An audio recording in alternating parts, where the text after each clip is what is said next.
Hi, this is Olliemathews, and this is part 4 of my series, My Life Growing Up with Narcissistic Parents.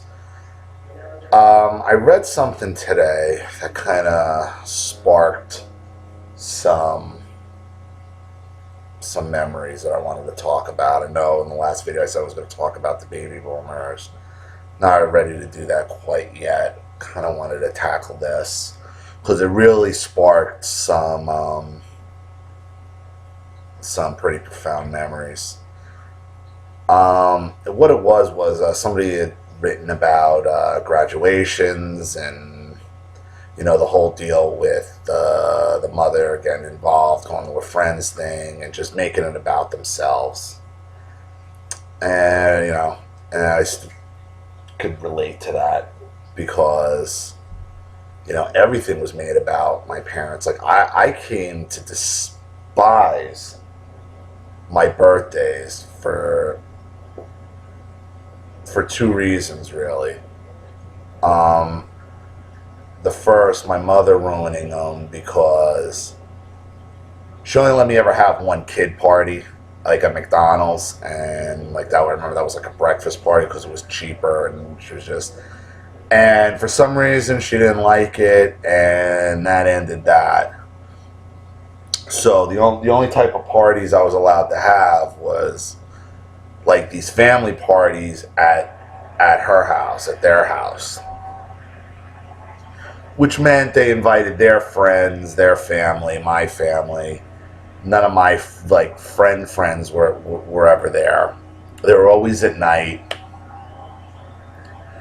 and it was always about my mother. So it was always about my mother, and you know whatever I got. Like I never got any presents. Everything I got was in cash, but then my mother would take all my money. So it like kind of just made it ugh, like she would just always be taking my money, and they would use any excuse to get their hands. So that would ruin it. But really, the main one was my father, and what my father's deal is he would never really lay a hand on me in the house if it was just us. My father liked to hit me in front of an audience to exert his manhood and humiliate me. So my mother had this friend that she grew up with, this childhood friend, and she had two kids my age. Danielle was a little older than me, and Christian was like I think a year younger than me. And Christian was one of these kids that was kind of gay from birth, like out of the vagina gay, like it, like he's like one of these people, like it's not a choice, like it's something was in his DNA that made him gay, and that's perfectly fine. But the problem was he was a screamy kid, and he was always like into stuff, and my father would say, well, since it's your party, I'm holding you personally accountable for everybody's behavior. So if anybody, you're going to get it. And it was 3 years in a row, like Christian would scream or do something, and here come my father on my birthday, just beat the shit out of me. And on the last one was, I think, couldn't have been any older than like 8 or 9. Christian, he's screaming, and my parents had this front atrium room with all these windows, to call it the plant room, where my mother used to have her plants. And he's in there screaming, and I'm just like, Christian, like, please. And I never even saw it coming. And my father came around and friggin' hooked me and caught me in the mouth. And I went down, and I went sprinting to my room, just sitting in the dark, crying on my birthday again, so my father could be a big man in front of people. Like he thought like people were impressed by that. Like I know how to handle my kid. I don't care if it's his birth. Like, every birth, like, why? And I remember sitting in my room crying, and Danielle was there, came up, was like kind of in my doorway, just like tapping the doorway. And I think I said to something like, Danielle, just please, just shut your brother up. And I held a lot of hostility towards Christian for a long time, like through high school and all. And I didn't even understand why I had so much hostility towards him. And that's probably it wasn't his fault. It really wasn't. But I was angry. I was angry. And, you know, it just wasn't birthdays that my father would do these things at. You know, like I said, you know, he coached Little League, and, you know, he made a jerk of himself down there, but all the fathers did, but he had to be king of the fucking jerks. And, you know, and I said, these guys all thought they were coaching, they all thought they were coaching Major League Baseball. And I remember I was 10 years old, and I had been sick earlier in the week, and it was a Saturday, and it was raining, and we're supposed to play on Sunday, and I had been sick.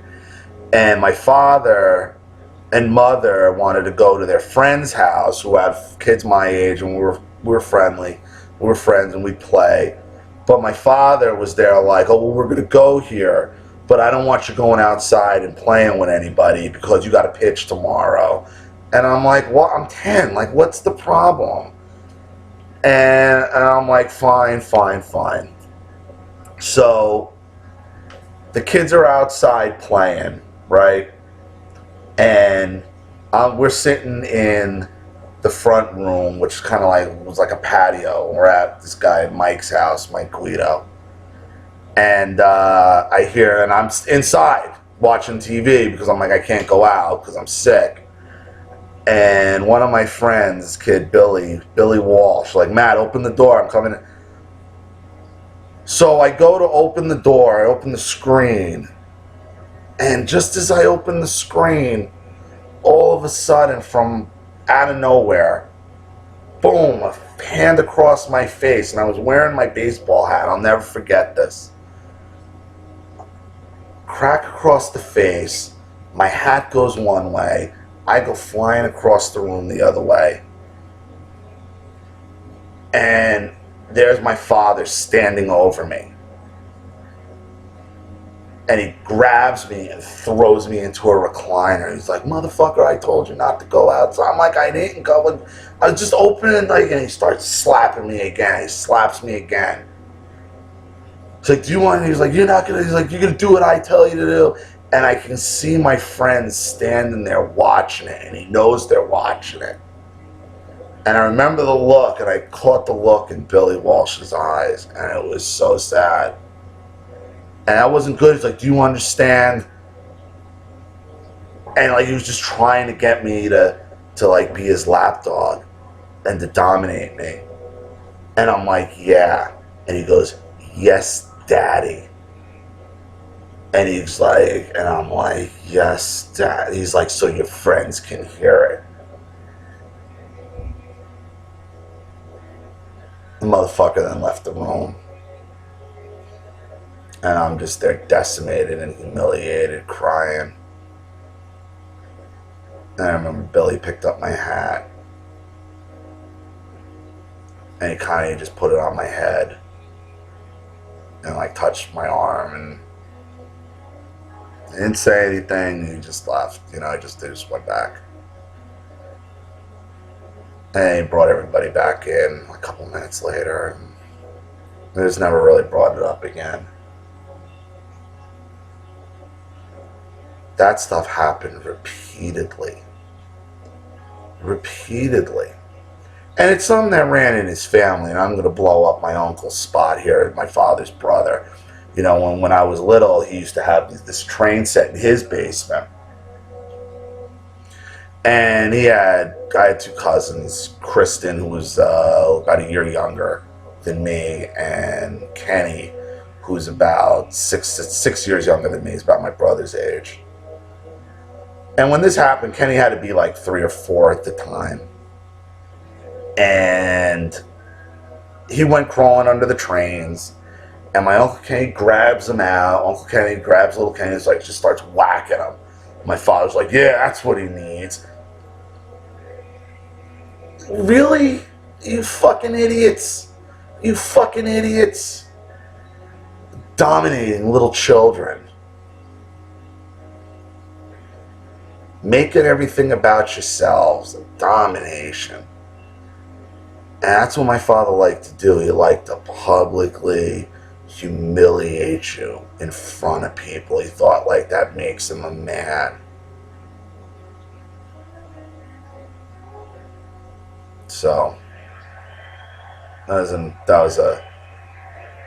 was a memory that got sparked that I wanted to get out there, that I needed to talk about.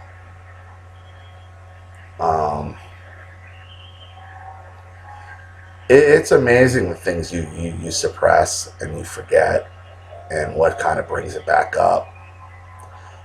You know, because sometimes it is hard being no contact. And I don't even know why it's hard, because when I think, and I need to think of these stories, and I need to put them down and record them, and I need a history of them, because it really reminds you of like why you made the decisions you did and why you're right to make the decisions you do. Because that's just toxic. Who does that to a child?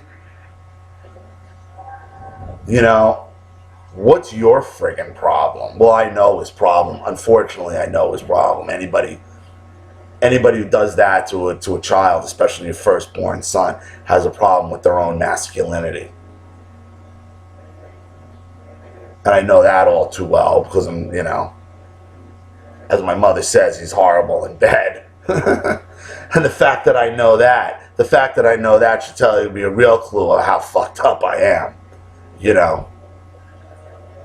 I'll get into my, I'm going to get into, you know what, I might as well get into that now, because with the sex stuff with my grandma, it's on both sides. Not only my mother with the touchy-feely, with the sex stuff, it's on my father's side, because they're a bunch of deviants over there, My grandfather had a tool and die factory. And when he went to go close it, when he wanted to retire, and he made a lot of money on tool and die, we went there, and we're helping him as he was going through. And I went into his office, and behind his desk was a closet. And I opened the closet door, and in the closet, from floor to ceiling, stacks of magazines. And I'm not talking Playboy and Penthouse, okay? I'm not saying it's exactly German Scheisse porn, but it's pretty goddamn close. Like 18 and it was offensive. It was, and it wasn't surprising based on like interactions my grandfather had with my mother's mother. And I'm going to get into all that type of dysfunction. But imagine this, you're a grown man. I was in my late 20s here. And here I am finding my grandfather's friggin' porn stash that he's jerking off in his office at work. And I'm like, Jesus Christ, no wonder I'm so fucked in the head right now. Like, I'm just fucked in the head right now.